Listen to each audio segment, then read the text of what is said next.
Сәлеметсіңдер ме балалар? Математика сабағымызды бастаймыз. 138-ші сабақ.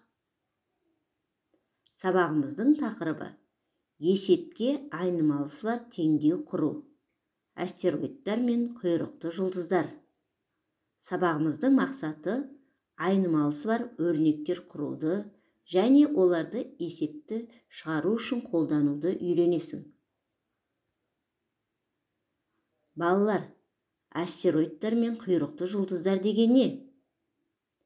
Астероид көлемі үлкен емес, диаметрі 30 метрден асатын, қалыптасқан формасы жоқ ғарыш объектісі. Олардың көлемі барлық планетадан шағын болып келеді. Астероидтар күнді айнала өз орбитасымен қозғалады. Онда атмосфера болмайды, алайда оның серігі болуы мүмкін. Ең үлкен астероид Церера деген атқа ие. Оның формасы шарға келеді және диаметрі 1000 шақырымға жетіп қалады.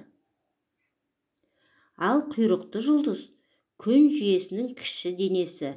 Аспанда оқта-текте тұманданған нысан түрінде байқалып, жұлдыздарға қатысты орын ауыстыратын, центрінде ядросы бар аспан денесі. Құйрықты жұлдыздың басы ядро болып шығаратын газ бен тозаңнан түзіледі. Күнге жақындаған кезде буланып кетеді. Балалар, бүгінгі жаңа мәліметті есіңе сақта. Есептерді санды өрнек түрінде жазып шығаруға болады. Оның мәнін есептеп, сен есептің сұрағына жауап ала аласың. Егер есептердің шартында санның орнында әріп тұратын болса, онда өрнекке шешімді әріптің көмегімен жазуға болады. Біз бүгін осы әріпті өрнекпен берілген есептерді шығаруды үйренеміз. Екінші тапсырманың астына қараймыз. Бір барқытгүлдің бағасы D теңге, ал бір раушангүлдің бағасы одан 30 теңге артық. Енді бізге бір раушангүлдің бағасын табу керек. Сонда бір раушангүлдің бағасы барқытгүлден 30 теңге артық, яғни 30-ды қосамыз. Барқытгүл дегеніміз D теңге болса, оған 30 теңгені қосамыз.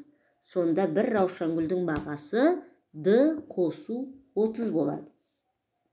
Енді 5 барқытгүлдің бағасы қанша? Бір барқытгүлдің бағасы D теңге болса, D-ны 5-ке көбейтеміз. Сонда D көбейту 5 болады. 3 раушангүлдің бағасын табу керекпіз. Енді бағана біз бір раушангүлдің бағасы D қосу 30 дедік. Енді 3 раушангүлдің бағасын табу үшін осы D мен 30-дың қосындысын 3-ке көбейтеміз.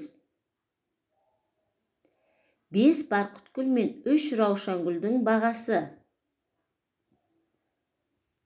5 барқытгүл мен 3 раушангүлдің бағасын табу үшін бағанағы бір раушангүлдің бағасы D қосу 30 D теңге болса, бір барқытгүлдің бағасы 30 D теңге болса, оны 5-ке көбейтеміз де, 3 раушангүлдің бағасы D қосу 30 көбейту 3 екеуін қосамыз.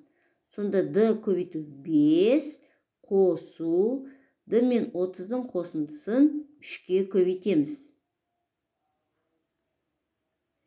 Енді екінші тапсырмаға қарайық. Есепті айнымалысы бар өрнек құрып шығар. Өрнекті ықшамда дейді. Бізге 1 килограмм алма X теңге. Әріппен беріп отыр. 1 килограмм алмұрт X қосу 70 теңге, яғни алмадан 70 теңге қымбат деген сөз. Енді бізге 2 килограмм алма мен 6 килограмм алмұрт қанша теңге екенін табуымыз керек. Алдыменен шешуінде әріпті өрнекті жазып алайық. бізге 2 килограмм алманы табу үшін 1 килограмм алманы 2-ке көбейтеміз. X теңгені 2-ке көбейтеміз. X көбейту 2, қосу 1 килограмм алмұртымыз X қосу 70 болса, X қосу 70-ті 6-ға көбейтеміз. Енді X 100 теңге деп отыр.